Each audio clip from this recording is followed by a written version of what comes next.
मैहर देवी की यात्रा ट्रेन से हुई थी। जिस प्रकार से यहाँ ट्रेन से आए हैं उस प्रकार से ट्रेन से गए थे। तो गणेश पूजन था इस समय में। ऐसा हर वर्ष यानी इस मास में कहीं कहीं यात्रा जाता है। पचरुआली माता जी जन कल्याणी हैं, जन कल्याण के लिए धरा पर अवतरित हुई हैं। पचरुआली माता जी को माताएं देवियां यानी शक्ति आमंत्रित करती हैं। पचरुआली माता जी के संग में 9 देवियों का आगमन होता किसी तीर्थ स्थान पर, शक्तिपीठ पर, और त्रिगुणात्मक शक्तियों का मिलन होता है और जिससे जन कल्याण होता है। यानी माताएं देवियां बहनें आपस में मिलती हैं, जन कल्याण का विधान बनाती हैं कि समाज का कल्याण कैसे हो, जो कमी दोष बुराई कैसे दूर किया जाए। देवियां माताएं यानी विचार करती हैं। ये मेरा मानव शरीर के एक माध्यम है। इसी माध्यम से आज जगदम्बा भक्तों को तार रही, उबार रही है। जगदम्बा के पास सब कुछ है, केवल मन बुद्धि नहीं है। पूरा ब्रह्मांड माता का, लेकिन जगदम्बा को मन और बुद्धि के लिए एक शरीर धारण करना होगा। इस प्रकार से जब महिषासुर का अत्याचार बढ़ गया, उस समय भी शक्ति थी, किंतु धर्म की रक्षा के लिए जगदम्बा ने भगवती दुर्गा का रूप धारण किया।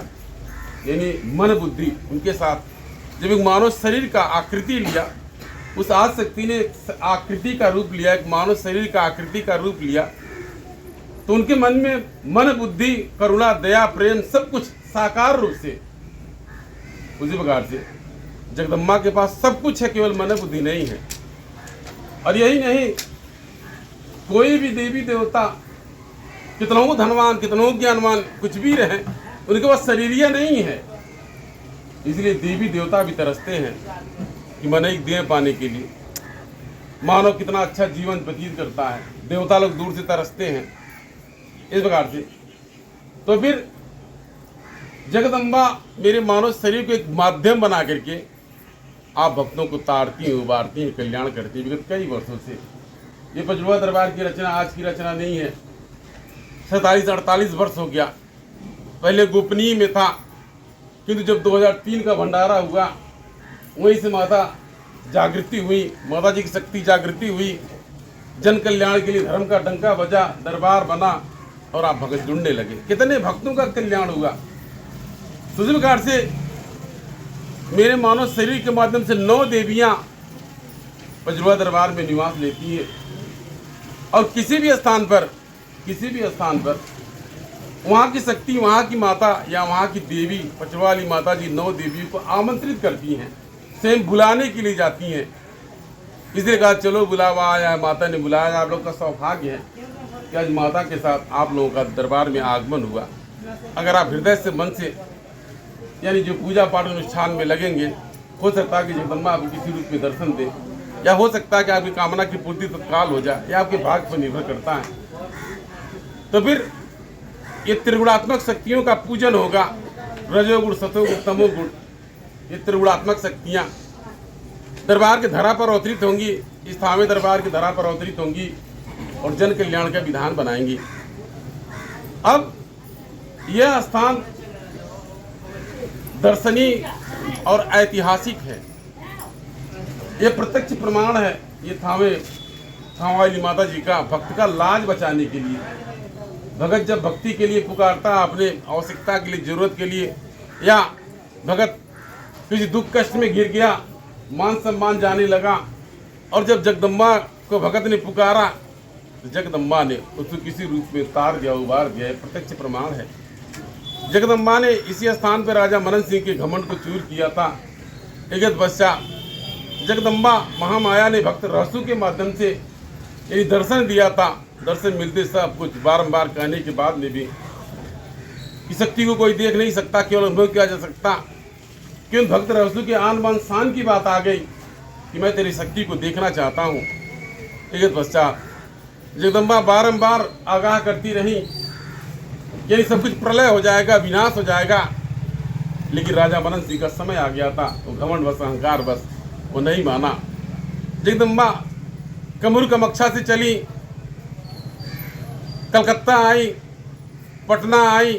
इसके बाद में इसी पोखरे के पास जगदम्बा का रथ अवतरित हुआ और तब जाकर भक्त को दर्शन देने के लिए गई।